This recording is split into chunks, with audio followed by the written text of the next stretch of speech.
Dahil lamang sa hindi nabayarang utang, nalagay sa bingit ng kamatayan ang buhay ng isang barangay kagawad matapos siyang barilin ng lalaking may pagkakautang sa kanya ng 100,000 piso pasado alas 6 ng umaga noong Mayo 25 sa Purok 13, Tibungco, Davao City. Kinilala ang biktima na si Kagawad Eno, 56 anyos, samantalang ang sospek ay isang alias Richie, 37 anyos, na ngayon ay nakakulong na sa Bunawan Police Station. Sa investigasyon ng Bunawan Police, matagal nang may utang ang suspect sa Kagawad at hindi ito nababayaran dahilan ng pagtatalo na nauwi sa pamamaril.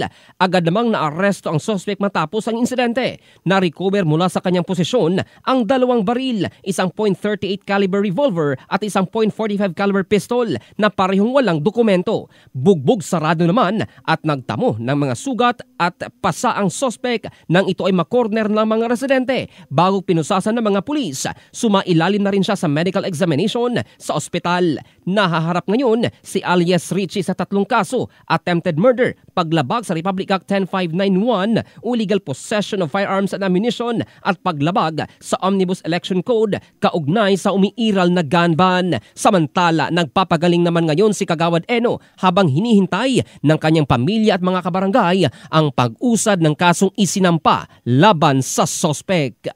In the heart of changing lives, ito si Jofel Candado ng Brigada News Philippines, the Music and News Authority.